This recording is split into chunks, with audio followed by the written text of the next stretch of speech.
Alright,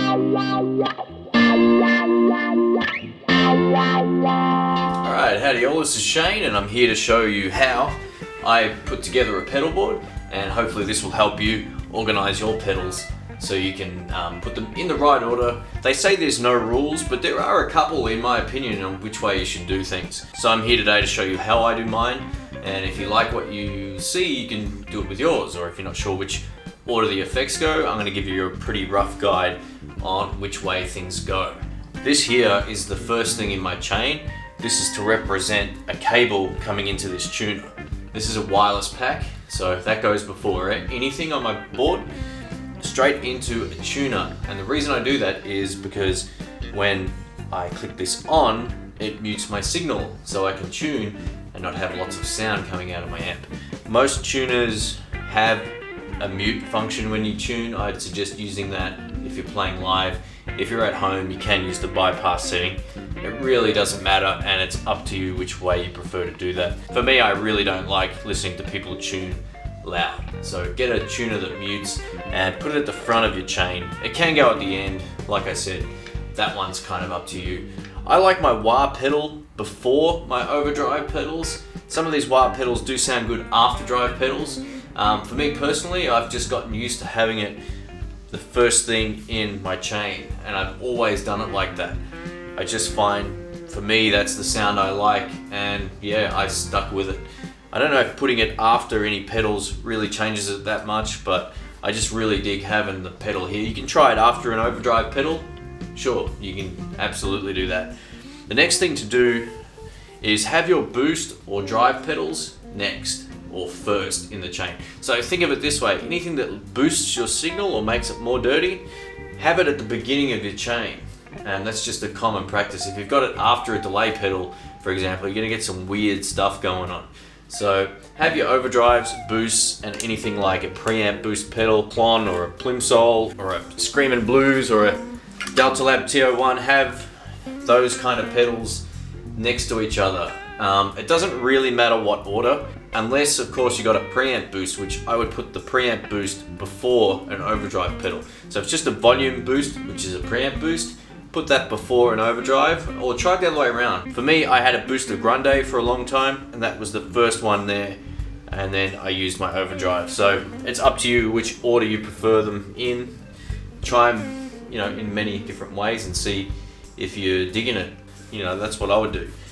Next, I put my modulation effects like tremolo or a vibrato sort of sound effect. Now, there's a couple of different ways you can do that. I like this going into the front end of my amp, so I would just hook this to this up. At the moment, I don't have this in my chain. That is my actual pedal board right there.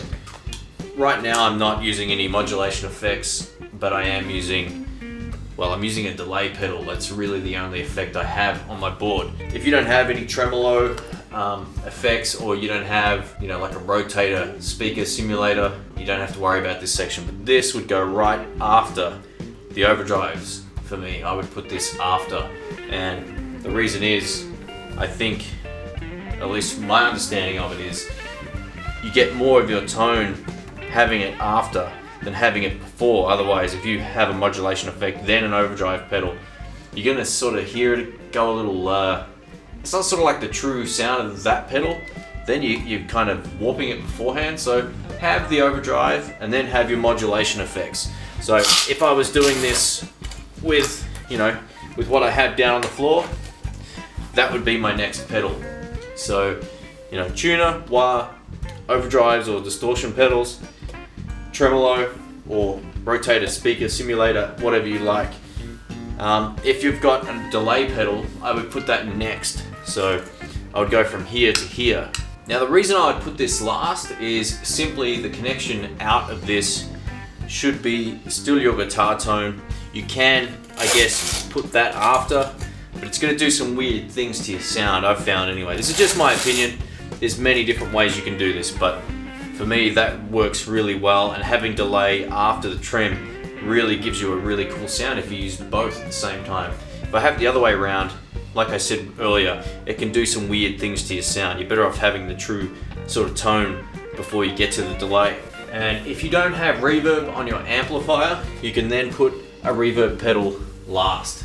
And that should always be last in the chain. If you put it before the delay pedal, you're probably gonna have a bit of a weird input sound source to the delay. It's gonna be a reverberated delay tone, whereas what I would try and do is have that last and add reverb to the delay tone. This is just my suggestions. Like I said, there's a million different ways to do this.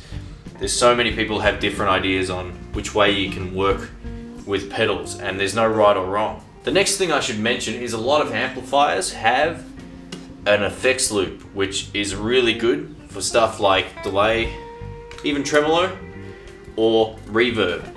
The effects loop is input and output on the back of an amp, which allows you to basically chain in effects separately to what is going on through the input of the amplifier. Alright, for some reason I thought my deluxe reverb had an effects loop. It doesn't, it's my supersonic, so I can't really show you this right now.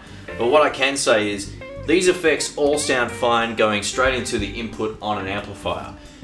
These ones can sound better isolated away, which means you'll have one cable going into your pedal board or a wireless pack, one cable coming out of your tremolo pedal into your amp via the regular input on the front, and then your reverb and delay pedals might be going through the effects loop. So what you'll do, you'll essentially loop or put these two pedals via their own cables into the back of the amplifier through the effects send and return. And what that will do, it will isolate these pedals away from the rest. So you'll get the most pure signal of delay, the most pure signal of reverb going into the amp. And I've found these actually just sound fine going into the amp. I really think, I don't use the effects end. Some people swear by it. I find the most straightforward approach just works for me, so I don't really use the effects end. I think because my deluxe reverb doesn't already have an effects end in the back, I can't use it, so I've just been using everything on the input. I don't use the 63 Fender reverb pedal into the deluxe reverb amp. The onboard reverb totally kicks ass. This thing totally kicks ass, but it's not something that I actually use, on my setup. The most I'll use right now is that, and that all goes into just to the front end of the amp, which is great. Occasionally, what I'll do, I'll chuck the Sweet Baby Overdrive on, or one of these, but I'll always have either one out, or I'll run an extra pedal here just to mix it up, and then I'll have my tremolo and my delay, so it goes this way, then that way, and out. Like I said, you could always run either one of these three or all of these three through the effects end at the back of your amp if it supports it. Thanks for watching. If you have any comments, questions, or suggestions, you can reach me below in the comment box, or you can catch me on Facebook at facebook.com/intheblues. Don't forget, let me know which way you set up your pedal board. If you run it in a different configuration, I'll give it a shot as well. So feel free to throw any suggestions at me about that, and I'm more than happy to take that on board. Like I said, there's a million different ways you can do this. This is just my particular way, and yeah, I hope it's valuable for some people. Thanks all, I'll catch you soon. See ya.